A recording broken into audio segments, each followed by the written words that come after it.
नमस्कार। आज हम एक बहुत ही अनूठे और प्राचीन ज्योतिष ग्रंथ पर बात करने वाले हैं, प्रश्न मार्ग। जी, प्रश्न मार्ग। ये ग्रंथ हौरारी ज्योतिष या जिसे प्रश्न ज्योतिष कहते हैं उस पर केंद्रित है।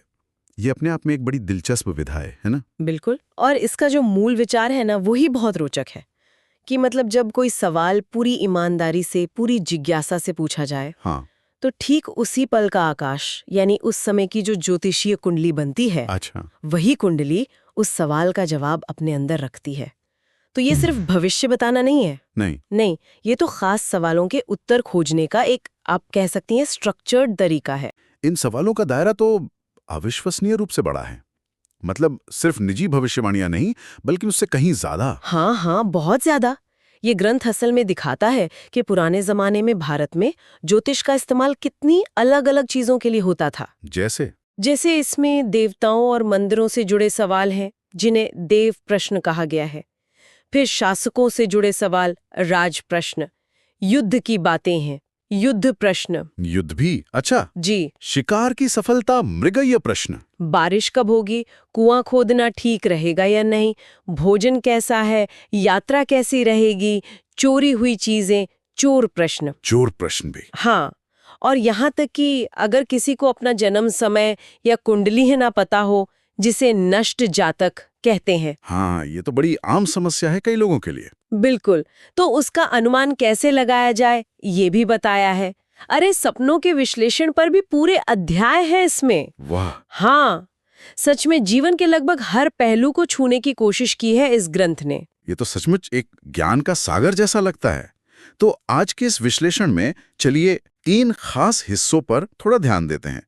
एक तो देव प्रश्न, मतलब मंदिर और देवताओं से जुड़े सवाल। ठीक है। दूसरा युद्ध प्रश्न, यानी युद्ध की संभावना और नतीजे। और तीसरा ये नष्ट चातक वाला हिस्सा, खोई हुई जमकुंडली का पुनर्निर्माण। हाँ, ये तीनों ही बहुत दिलचस्प विषय है। देखते हैं ये प्राचीन ज्ञान हमें आज क्या सोचने पर मजबूर करता है। तो शुरुआत देव प्रश्न से करते हैं। क्या इसका वाकई ये मतलब है कि ज्योतिष से ये पता लग सकता था कि किसी मंदिर में या किसी मूर्ति में कोई दिक्कत तो नहीं है, या वहां की दिव्यता वो ठीक है या नहीं? हाँ, ग्रंथ का नजरिया तो यही है। वो कहता है कि जब सवाल पूछा गया, उस समय की कुंडली का लग्न, लग्न यानी कुंडली का पहला घर, जो बहुत महत्वपूर्ण माना जाता है। हाँ, लग्न। तो वो लग्न और उसमें कौन से ग्रह बैठे हैं, या लग्न पर किन ग्रहों की नजर पड़ रही है, ये सब मंदिर की पवित्रता, मूर्ति की स्थिति, या उस मंदिर से जुड़े देवता विशेष से संबंधित कोई समस्या या कोई खास बात उसे बता सकती है। अच्छा, ये सिद्धांत असल में काम कैसे करता था? मतलब ग्रहों और देवताओं के बीच कोई सीधा कनेक्शन बताया है क्या? हाँ, बिल्कुल। ग्रंथ में काफी स्पष्ट संबंध बताए हैं। जैसे मान लीजिए प्रश्न के समय लग्न सिंह राशि का है। सिंह लग्न। हाँ, या फिर लग्न पर सूर्य की दृष्टि पड़ रही है, या सूर्य कुंडली के केंद्र भावों में है, मतलब पहले, चौथे, 7वें या 10वें घर में। तो इसे भगवान शिव से संबंधित किसी विषय या समस्या का संकेत माना जाता था। शायद इसलिए कि सूर्य अधिकार, आत्मा, तेज का प्रतीक है और शिव जी को परम सत्ता माना जाता है। ये तो एक तर्क लगता है। और दूसरों का? इसी तरह अगर कर्क लग्न है या चंद्रमा का जोर है, तो संबंध देवी दुर्गा से जोड़ा गया है। मंगल ग्रह जो ऊर्जा और युद्ध का कारक है, हाँ, मंगल। उसका संबंध स्कंद यानी कार्तिकेय से बताया है। और अगर लग्न वृश्चिक हो, जिसका स्वामी मंगल ही है, तो भद्रकाली से। अच्छा। बुध ग्रह जो बुद्धि और वाणी का है, वो विष्णु से संबंधित है। और बृहस्पति जो ज्ञान और धर्म का ग्रह है, गुरु। जी गुरु, उसे तो सभी देवताओं का प्रतिनिधि जैसा माना गया है। ये तो लगन की बात हुई। कुंडली के जो बाकी घर हैं, 12 घर होते हैं, वो भी मंदिर के अलग अलग पहलुओं के बारे में कुछ बताते थे? हाँ, बिल्कुल। देखिए, इस पर ग्रंथ में अलग अलग मत भी मिलते हैं, लेकिन एक आम समझ बनाने के लिए हम कह सकते हैं कि घरों का बंटवारा कुछ इस तरह से किया गया था। कैसे? पहला और 5वां घर, ये मुख्य रूप से देवता की उपस्थिति, उनकी शक्ति या स्वयं मूर्ति, जिसे बिंब कहा गया है, उससे जुड़े हैं। पहला और 5वां, ठीक है। चौथा घर मंदिर की इमारतें, उसकी जमीन, मतलब भौतिक संरचना से संबंधित है। दूसरा घर मंदिर का धन, संपत्ति दिखाता है। अच्छा। तीसरा घर नैवेद्य, यानी जो भोग लगता है, और मंदिर के सेवक, उनसे जुड़ा है। छठा घर अशुद्धता, रुकावटें या दुश्मनों का प्रतीक है। छठा घर दुश्मनों का मंदिर के संदर्भ में। हाँ, शायद कोई बाधा डालने वाले लोग या नकारात्मक शक्तियां। सातवां घर गहनों और सजावट से जुड़ा है। आठवां फिर से नैवेद्य और शुभ अशुभ घटनाओं का। नौवां घर मंदिर के अधिकारी, पुण्य कर्म, धर्म इनसे जुड़ा है। 10वां घर दैनिक पूजा पाठ, त्योहार, उत्सवों से। 11वां आमदनी के स्रोत और 12वां घर खर्च और यहाँ तक कि पुजारी की प्रकृति या उसके आचरण को भी दिखाता है। ये तो बहुत ही विस्तृत विभाजन है। तो क्या लग्न और इन घरों में ग्रहों की स्थिति देखकर किसी खास तरह की समस्या का भी पता लगाया जा सकता था? जैसे मान लीजिए मूर्ति कहीं से खंडित है या मंदिर की हालत ठीक नहीं है। हाँ, बिल्कुल। ग्रंथ में ऐसे कई खास योग या कॉम्बिनेशंस का वर्णन है। मिसाल के तौर पर अगर बिंब भाव में यानी पहले या 5वें घर में मंगल बैठा हो, मंगल, हाँ, तो ये संकेत दे सकता है कि मूर्ति में कहीं झुकाव आ गया है या कोई कटाव है, कोई टूट फूट है, शायद मंगल की वो उग्र प्रकृति का असर। अच्छा। अगर वहां शनि हो, शनि जो पुरानी चीजों और देरी का कारक है, तो ये इशारा हो सकता है कि मूर्ति बहुत पुरानी है या जीर्ण हो रही है। राहु या गुलिक, गुलिक भी ज्योतिष में एक अशुभ बिंदु माना जाता है। इनकी उपस्थिति को किसी अशुद्ध जानवर के छूने से जोड़ा गया है। अशुद्ध जानवर? हाँ, ग्रंथ में दुंदुभ जैसे जीवों का जिक्र है। और अगर केतु हो, केतु जिसे रहस्यमयी चीजों या गुप्त शत्रुता से जोड़ते हैं, तो उसका अर्थ ये लगाया जा सकता था कि शायद दुश्मनों ने किसी गलत अपवित्र पाउडर से मूर्ति का अभिषेक कर दिया हो। अरे बाप रे। वहां सूर्य की उपस्थिति को कभी-कभी काली मिर्च जैसे तीखे पदार्थों के लेप से जोड़ा गया, जिससे माना जाता था कि मूर्ति की दिव्यता कम हो सकती है। अच्छा। और इसी तरह चौथे घर में अगर शनि हो, तो ये पूरे मंदिर परिसर के ही जर्जर होने का संकेत माना जाता था। और अगर चौथे घर में मंगल या सूर्य हो, तो आग लगने के खतरे की तरफ इशारा समझा जाता था। ये विश्लेषण तो वाकई बहुत ही सूक्ष्म है। मतलब कमाल की बात है कि कैसे मंदिर के भौतिक और आध्यात्मिक दोनों ही पहलुओं को ग्रहों और घरों के इस ब्रह्मांडीय पैटर्न से जोड़ने की कोशिश की गई। जी बिल्कुल। चलिए अब मंदिर की शांति और दिव्यता से थोड़ा हटकर एक बिल्कुल अलग बल्कि विपरीत विषय पर आते हैं, युद्ध। प्रश्न मार्ग हमें युद्ध जैसे उथल पुथल भरे सवालों के ज्योतिषीय विश्लेषण की तरफ ले जाता है। ये कैसे संभव था कि सितारों से युद्ध के नतीजे या दुश्मन की चाल का अंदाजा लगाया जाए? देखिए, प्रश्न मार्ग में युद्ध से जुड़े सवालों के लिए, मतलब युद्ध प्रश्न के लिए नियमों का एक पूरा ढांचा दिया गया है। अब जाहिर है ये नियम उस जमाने के युद्धों, उनके रणनीतियों और हालात पर आधारित है। हाँ, वो तो है। लेकिन इनके पीछे के जो ज्योतिषीय सिद्धांत हैं, वो आज भी अध्ययन के लिए बड़े रोचक हैं। जैसे एक आम सवाल हो सकता था, क्या दुश्मन हमला करेगा? हाँ, ये तो सबसे पहला सवाल होगा। बिल्कुल। तो ग्रंथ के अनुसार इसका जवाब प्रश्न के समय चंद्रमा और लग्न की स्थिति और उनकी प्रकृति, मतलब वो चर हैं, स्थिर हैं या द्विस्वभाव हैं, इसके आधार पर दिया जा सकता था। वो कैसे? क्या कुछ खास तरह के योग या स्थितियां बताई गई हैं? हाँ, कई कॉम्बिनेशंस बताए हैं। जैसे एक नियम है कि अगर प्रश्न के समय चंद्रमा स्थिर राशि में हो, स्थिर राशियां हैं वृषभ, सिंह, वृश्चिक, कुंभ, और लग्न चर राशि में हो, मेष, कर्क, तुला, मकर, और साथ ही चर नवांश में भी हो। नवांश कुंडली का एक और सूक्ष्म विभाजन होता है। अच्छा। तो ऐसा माना जाता था कि शत्रु जल्दी ही पूरी ताकत से हमला करने आ रहा है। पूरी ताकत से? हाँ, और इसके ठीक उलट अगर चंद्रमा चर राशि में हो और लग्न स्थिर राशि व स्थिर नवांश में हो, तो संभावना थी कि शत्रु हमला नहीं करेगा, शायद प्लान बदल गया या वो हिचक रहा है। दिलचस्प है। इसी तरह द्विस्वभाव राशियां जो हैं, मिथुन, कन्या, धनु, मीन, इनके और चर स्थिर राशियों के अलग अलग मेल से भी अलग अलग नतीजे बताए गए थे। जैसे शत्रु दो तरफ से हमला करेगा या शायद आधे रास्ते से ही लौट जाएगा। ये तो हुई दुश्मन के इरादे जानने की बात। लेकिन युद्ध में हार जीत का अंदाजा कैसे लगता था? क्या इसके लिए भी ग्रहों की स्थिति देखी जाती थी? हाँ, बिल्कुल। इसके लिए भी कुंडली के अलग अलग घरों में शुभ और अशुभ ग्रहों की स्थिति का विश्लेषण होता था। जैसे एक नियम है कि अगर चौथे घर में, चौथा घर जो हमारे घर, सुरक्षा, मातृभूमि का प्रतीक है, हाँ। अगर उसमें पापी ग्रह बैठे हों तो शत्रु हारेगा। अच्छा। वहीं अगर पहले यानी हम खुद, हाँ। दूसरे हमारे संसाधन, तीसरा हमारा पराक्रम, पांचवा हमारी रणनीति, छठवा शत्रु संघर्ष और 12वें खर्चा नुकसान घरों में पापी ग्रह हो तो ये शत्रु के युद्ध के लिए आने का संकेत माना जाता था। और एक और रोचक नियम ये है कि अगर छठे घर में जो शत्रु का घर है वहां शुभ ग्रह बैठे हों तो हमला करने वाली सेना की हार की संभावना बढ़ जाती थी। ये नियम तो बहुत ही विशिष्ट लगते हैं। क्या आज के ज्योतिषी भी इन्हें बिल्कुल ऐसे ही मानते हैं या इनमें समय के साथ कुछ बदलाव आया है? ये अच्छा सवाल है। देखिए, प्रश्न मार्ग एक शास्त्रीय ग्रंथ है। आज के जमाने के ज्योतिषी इन सिद्धांतों को आधार जरूर बना सकते हैं, लेकिन वो अपनी व्याख्या और इस्तेमाल में आजकल के हालात और अपने अनुभव को भी शामिल करते हैं। अच्छा। तो शायद इन नियमों को आज बिल्कुल शब्दशः लागू ना किया जाए, लेकिन इनके पीछे का जो तर्क है, जैसे ग्रहों की अपनी प्रकृति, शुभ या अशुभ, और घरों के अर्थ का आपसी संबंध, वो आज भी प्रश्न ज्योतिष में मायने रखता है। ग्रंथ में युद्ध या कोई बड़ी मुसीबत आने से पहले दिखने वाले कुछ अपशकुनों या संकेतों का भी जिक्र है, जिन्हें निमित्त कहा गया है। क्या ये सिर्फ अंधविश्वास थे या इनका कोई गहरा मतलब था? ग्रंथ में प्राकृतिक और अप्राकृतिक दोनों तरह के निमित्तों का काफी विस्तार से वर्णन है।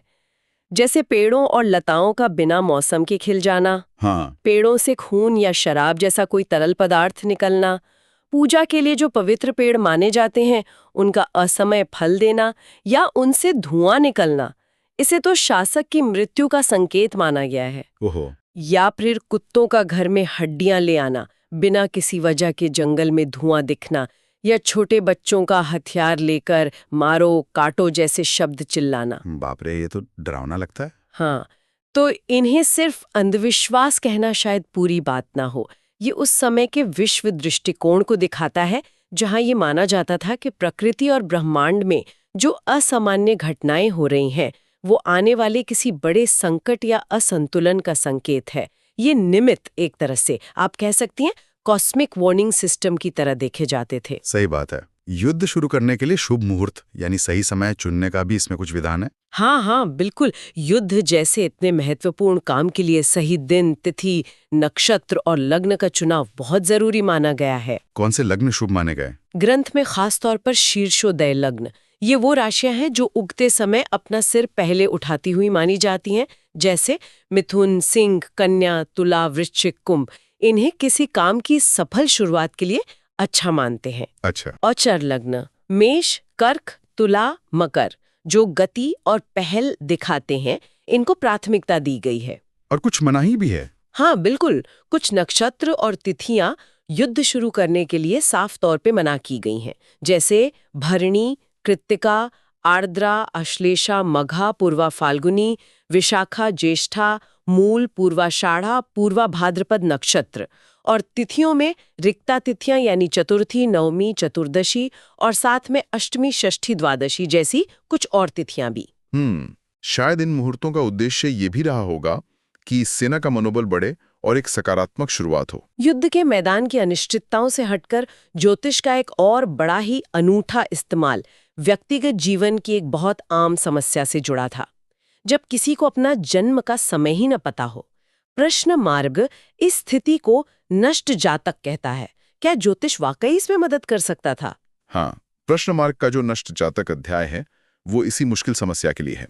इसमें कुछ बहुत ही रोचक और अनोखे तरीके बताए गए हैं। अनोखे कैसे? जिनसे किसी व्यक्ति के अज्ञात जन्म समय की स्थिति में उसके जन्म नक्षत्र का, जन्म लग्न का, लग्न यानी वो राशि जो जन्म के समय पूर्वी क्षितिज पर उग रही थी, हाँ, लग्न, और जन्म के समय सूर्य और बृहस्पति जैसे महत्वपूर्ण ग्रहों की राशि क्या थी, इसका अंदाजा लगाने की कोशिश की जा सकती थी।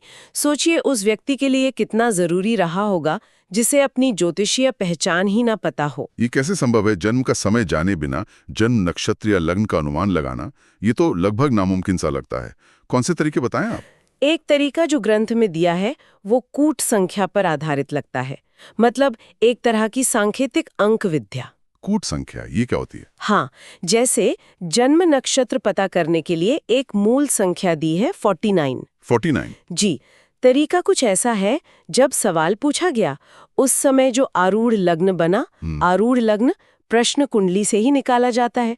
उसके लिए ग्रंथ में एक तय संख्या दी गई है। हाँ। उस संख्या को 49 में से घटाया जाता है। जो बचा उसे 7 से गुणा करके 27 से भाग देते हैं, क्योंकि 27 नक्षत्र होते हैं। ठीक है। जो आखिर में शेषफल बचता है वही अश्विनी नक्षत्र से गिनकर उस व्यक्ति का संभावित जन्म नक्षत्र माना जाता है। अच्छा। और इसी तरह की प्रक्रिया बृहस्पति, लग्न और सूर्य की राशि का अनुमान लगाने के लिए भी है। बस उनकी मूल कूट संख्याएं अलग-अलग हैं। बृहस्पति के लिए 42, लग्न के लिए 35 और सूर्य के लिए 28। एक कूट वाली विधि तो बड़ी अनोखी है। क्या ग्रंथ में ये बताया है कि ये कितनी सटीक मानी जाती थी, या इसके पीछे का लॉजिक क्या है? ग्रंथ विधि का वर्णन तो करता है, पर उसकी सटीकता की गारंटी या उसके पीछे के गहरे तर्क पर बहुत विस्तार से बात नहीं करता। ये विधियां शायद उस युग की एक खास ज्ञान प्रणाली का हिस्सा थी, शायद, हाँ। जो मानती थी कि प्रश्न पूछने के क्षण और व्यक्ति के जन्म के क्षण के बीच एक गहरा संख्यात्मक और प्रतीकात्मक संबंध होता है। ये तरीके शायद ज्योतिषी के अपने अंतर्ज्ञान और दूसरे ज्योतिषीय उपकरणों के साथ मिलाकर इस्तेमाल किए जाते होंगे। क्या अंदाजा लगाने का कोई और तरीका भी बताया है? हाँ, और वो भी बहुत दिलचस्प है। प्रश्न पूछते समय ज्योतिषी ने क्या देखा या सुना, मतलब जो निमित्त या शकुन दिखे, वो भी जन्म राशि या नक्षत्र के अनुमान में महत्वपूर्ण माने गए हैं। शकुन कैसे? जैसे अगर प्रश्न के समय ज्योतिषी को कहीं बकरी दिखे या उसकी आवाज सुनाई दे, तो इसे जन्म के समय चंद्रमा के मेष राशि में होने का संकेत माना जा सकता है, क्योंकि मेष राशि का प्रतीक मेढ़ा या बकरी है। अच्छा। इसी तरह बैल का दिखना वृषभ राशि का संकेत, वीणा या बिस्तर का दिखना मिथुन राशि का, या सांप या बिच्छू का दिखना वृश्चिक राशि का संकेत माना जा सकता था। आश्चर्य होता है कि इन सामान्य दिखने वाली चीजों को जन्म के समय की ग्रहों की स्थिति से जोड़ा गया। और इतना ही नहीं, एक और विधि है जिसमें प्रश्नकर्ता ने अपने शरीर का कौन सा अंग छुआ, ये भी जन्म राशि या लग्न तय करने में मददगार माना गया है। शरीर का अंग छूना? हाँ, ग्रंथ के अनुसार अगर प्रश्नकर्ता अनजाने में अपना सर छूता है तो ये मेष राशि का संकेत हो सकता है। चेहरा छूना वृषभ, छाती मिथुन, हृदय कर्क, पेट सिंह, कमर कन्या, नाभि तुला, गुप्तांग वृश्चिक, जांघें धनु, घुटने मकर, पिंडलियां कुंभ और पैर छूना मीन राशि का संकेत हो सकता है। अच्छा। ये शायद उस विचार पर आधारित है कि शरीर के अंग भी राशियों के अनुसार ही शासित होते हैं, जिसे कालपुरुष सिद्धांत कहते हैं। तो कुल मिलाकर प्रश्न मार्ग हमें दिखाता है कि प्राचीन भारत में ज्योतिष सिर्फ भविष्य जानने का एक टूल नहीं था, बल्कि जीवन के लगभग हर क्षेत्र में मार्गदर्शन पाने का एक बहुत जटिल और बहुआयामी सिस्टम था। हाँ, बिल्कुल। मंदिर की दिव्यता और उसकी समस्याओं से लेकर युद्ध की रणनीतियों और नतीजों के आकलन तक, और यहाँ तक कि किसी व्यक्ति की खोई हुई ज्योतिषीय पहचान को फिर से खोजने तक, इसका दायरा तो बहुत ही व्यापक था। बिल्कुल सही कहा। इसका मूल दर्शन यही है कि हर सवाल अपने जवाब के बीज साथ लेकर आता है, और वो जवाब प्रश्न पूछने के क्षण की जो ब्रह्मांडीय ऊर्जा या पैटर्न है, उसी में छिपा होता है। आज तो हमने केवल 3 पहलुओं पर ही थोड़ी गहराई से बात की है: देव प्रश्न, युद्ध प्रश्न और नष्ट जातक। जैसा हमने शुरू में ही जिक्र किया था, ये ग्रंथ तो बारिश, कुएं खोदने, भोजन, यात्रा, चोरी, सपनों के मतलब, अष्टक वर्ग जैसी गणनाएं और न जाने कितने ही विषयों पर विस्तार से मार्गदर्शन देता है। और यह हमें सोचने पर मजबूर करता है, क्या ब्रह्मांड वाकई हमारे सवालों का जवाब उस खास पल के पैटर्न में लिख देता है? और पैटर्न को पहचानने, उसकी व्याख्या करने की ये जो प्राचीन प्रणाली है, ये तरीके आज के हमारे विश्लेषण की पद्धतियों, डेटा एनालिसिस या निर्णय लेने की प्रक्रियाओं से कितने अलग हैं? या शायद उनमें कुछ अनकही समानताएं भी छिपी हो सकती हैं। हाँ, ये वाकई मनन करने योग्य विचार है। निश्चित रूप से ये अतीत की एक खिड़की है जो हमें ज्ञान, विश्वास और ब्रह्मांड को समझने के एक बिल्कुल अलग तरीके की झलक दिखाती है। बिल्कुल। अगली बार फिर मिलेंगे एक और ज्ञानवर्धक विषय के साथ, इसी तरह की गहन चर्चा करने के लिए।